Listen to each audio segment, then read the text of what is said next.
Hello and welcome back. This is MC1 Gamer bringing the final build for the Boneripper. This is a dual build, a dual commission that I did for Anthony at the Sustainable Center. And the first one, you may remember, it wasn't too long ago, was this one, the Palanquin, the Warlord on his Warlitter.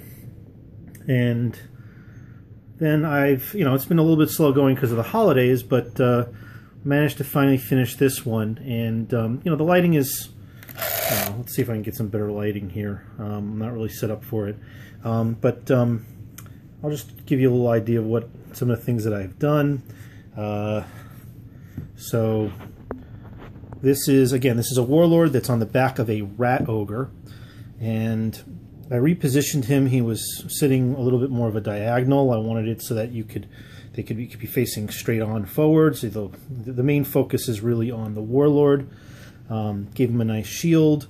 I saw this. I was given a little bit of a guide with a job that was done by another a painter, a converter who does this on a much larger scale and is very gifted. It had this type of format. This is what Anthony had given me. So he gave me a whole pile of bits. As you can see, I have the spikes coming out of the back. Just for the angle, I raised up only the back legs. So I have two pieces there, but I kept the front legs where they were. I wanted to elevate the fist, which was kind of just sitting on the ground, and it also seemed like it was leaning way too far back, and the angle for the Warlord wasn't going to be great. So I had him just lean forward a little bit more. He's holding a victim in his clutches, which I think looks pretty good there too. So mounted the Warlord, changed a little bit of the top part here, just something a little bit more unique, something different from the other one to set it apart. And the main thing, and probably what was the most difficult, was the chain. And that's the thing that I think that makes this unique. So I think it really came out well. So I did use some green stuff, use some super glue, and drilled a hole straight through so I could put the chain in, and then filled it in with some green stuff. The chain is glued onto the back. I have some recesses that I made to make like a canal so that it would sit at least over here, and then green stuff that so that it wouldn't come off and flop around too much. Even a little bit of a groove sitting on the this here, so it would stay on the top part of that. Otherwise, it kind of just bunched up too much when it was laying in the front, and if you just left it, it would keep flopping off of there. And then probably the hardest part was just not just creating the fist, but having these two kind of connect into one, because this is kind of a small chain. And I have tools, but I don't have jeweler's tools or anything like that. But and then putting a small enough groove in the fist, because it doesn't go straight through the fist. The fist is too small, so that one of these links would fit right in there with some green stuff and glue.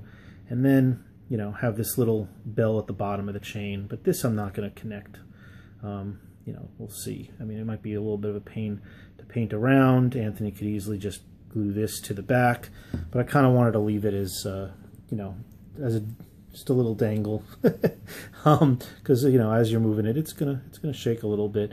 But it might be a good idea to glue it. But I figured I'd leave that as an option for Anthony. But as you can see, the chains are not moving. They're not really meant to.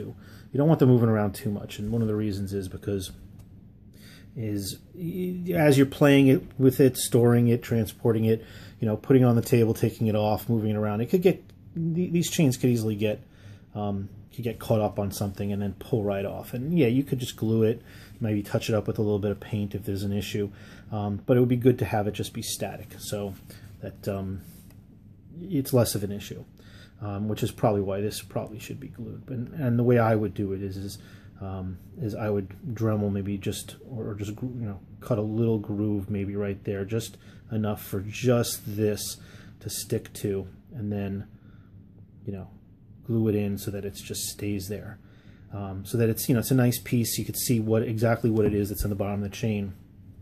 But one of the reasons, well, of course, why I'm leaving it is just so you can paint behind it, so that when when Anthony's actually painting it, or if he's got somebody else painting it, they could just move it to the side like that and then move it back, and maybe they'll want to glue it afterwards. So there you have it. There's the two, the Warlitter and the Bonebreaker.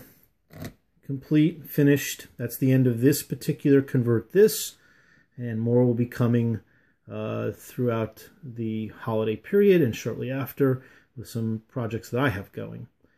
In any case, I hope everybody's having a wonderful holiday season, and I hope everybody has a happy new year, and please tune in for more of my content that's coming up. Have a great day, everybody.